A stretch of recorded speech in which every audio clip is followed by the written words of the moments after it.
umukobwa yitwa Rwandan strberry uramuzi? Ndamuzi.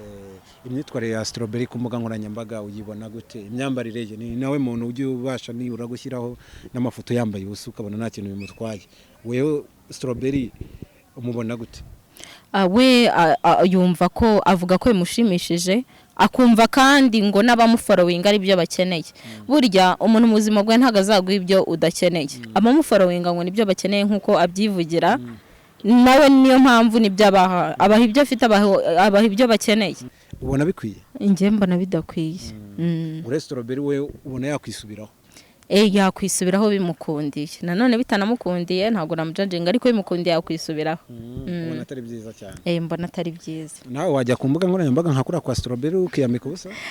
Nje ntabwo nabikora ariko uriya warabikora wenda kubera ko abamufollowing ari byo bakunda cyangwa se na personality ye ari kwiteye. Ariko wenda nk'umuntu bigenzura ubona hari ingaruka wenda byamugiraho mu bihe bizaza? Ingaruka ushobora kuzigira, hari uburyo wenda ukora ikintu wenda wambaye gutyo ariko wenda hashize igihe wigaruye runaka uravuze ati wenda nshatse nk'umugabo ntago abikunda, bikazakugiraho ingaruka nyine bikakubabaza impamvu wabishyizeho.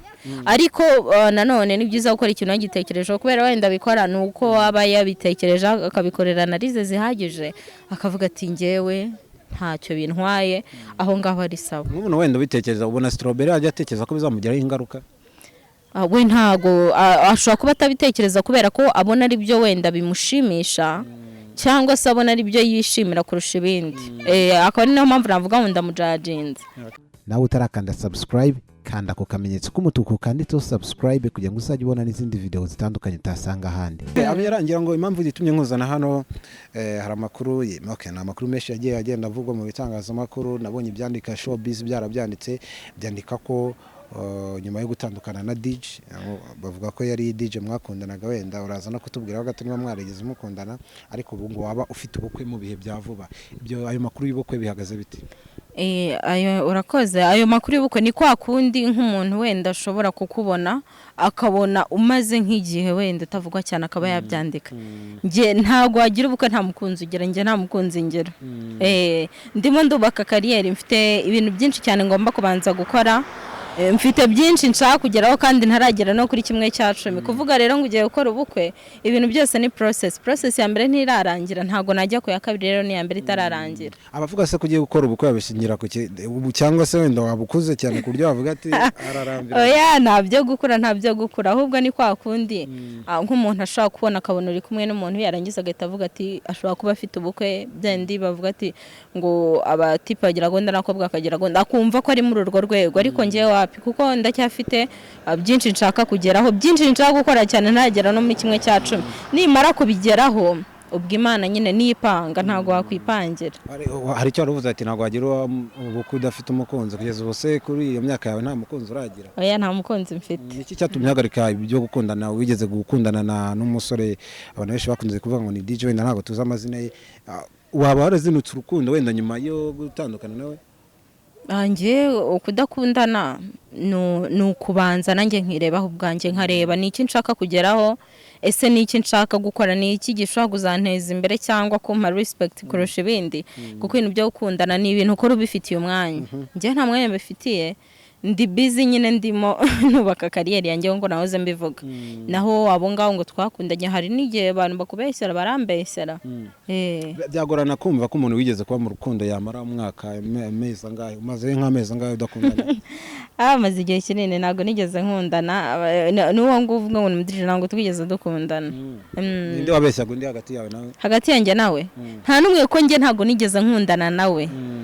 Yego wenda nziranye n'aba DJ benshi mu Rwanda hano dushobora guhura agaplayinga imiziki cyangwa se nabo dukorana aha ngaha, ariko ntago nge nigeze nkundana n'umudije. Urukundo rwanyu ariko muvuga ko mwakundanye ariko wenda rukaza kuza mu kidobya mu gatandukana. Ntago wenda mwakundanaga mubeshyanya cyangwa mwakundanaga byo kwiyerurutsa, ntago byari ibintu bikomeye byari kubyaramo n'ikindi kintu umuntu yavuga ko cyari gikomeye cyo kubana? Ngewe rero nibyo nahoze nkubwira, ntago nigeze nkundana nawe. Kuko n'ubu mbaje ngo ufite umukunzi ariko ntago namuvuga, ariko njyewe ntago nkundana muri iyi minsi kuko ndacyari busy, hari ibintu byinshi ndi gukora kandi ngomba gukora, mfite akazi kenshi gakomeye. Kubudakundana ndumva umutima wo gukunda utawufite muri no minsi wenda si n'itegeko, ariko nabigoye nyine kubyumva ko aho umuntu yageze avuga ati njye muri no minsi ntabwo nkundana. Ubu birabiterwa n'iki?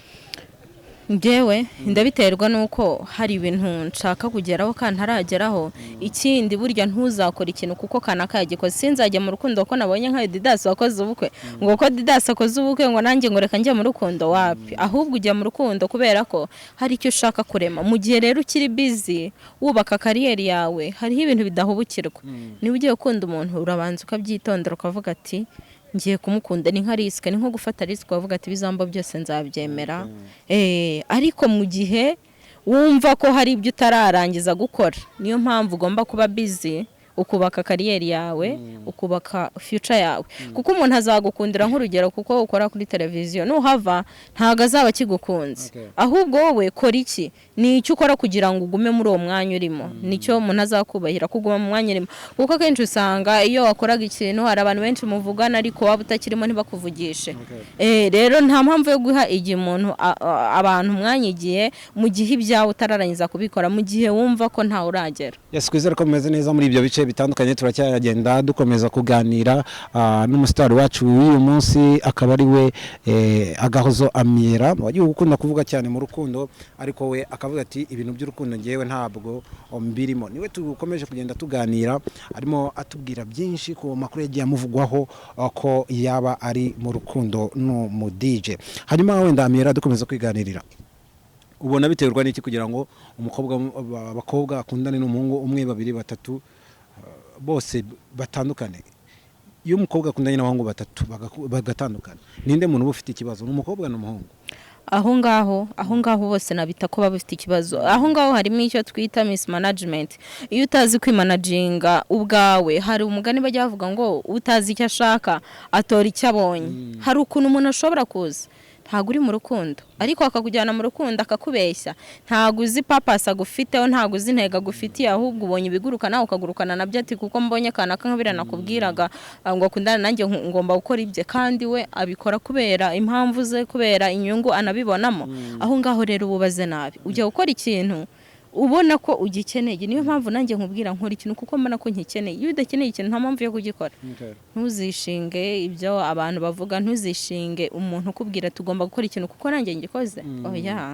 Wenda mu minsi yatambutse twagiye twumva abasore n'abakobwa bajya mu rukundo, ariko umuntu yavuga ko ari urukundo abantu benshi bakunze kuvuga ngo ni ibintu bya diaspora. Aramukunda kugira ngo wenda ngo azamuhe visa azamugendereho. Hari abakobwa cyane cyane tuzi nabo mu Rwanda bagiye bafata bakimariya n'abazungu b'imyaka 67. Weho icyo cyemezo wagifata cyo kwimariya n'umuzungu w'imyaka 67 cyangwa ikubye gatanu yawe kugira ngo uzajye hanze? Oya, njyewe nashaka umuntu kubera ko nkundana nawe. Ntago namushaka kuko afite imodoka cyangwa afite inzu. Hari uburyo ushaka umuntu kuko afite ikintu runaka, nk'urugero ngo afite imodoka, eje imodoka bakayigonga ntikomeze gukora. Nk'urugero afite iyo nzu nziza ikaba yafatwa nk'inkongi y'umuriro, ibyo rero wamukundiraga iyo bimushizeho, nawe itukuramo akawe karenge kuko wamukunze kuko afite inzu, kuko afite imodoka. Ntago wamukunze cyangwa ngo ukunde umutima we gusa. Habaho kuvugisha kuri abakobwa gukunda hari ubwo ngo murebe ibigaragara ukareba nk'umugabo ufite imodoka. Wewe wakunda umugabo udafite imodoka koko hari abandi bazifite? Gukunda umugabo ufite imodoka ubundi namukunda bitewe n'imyitwarire.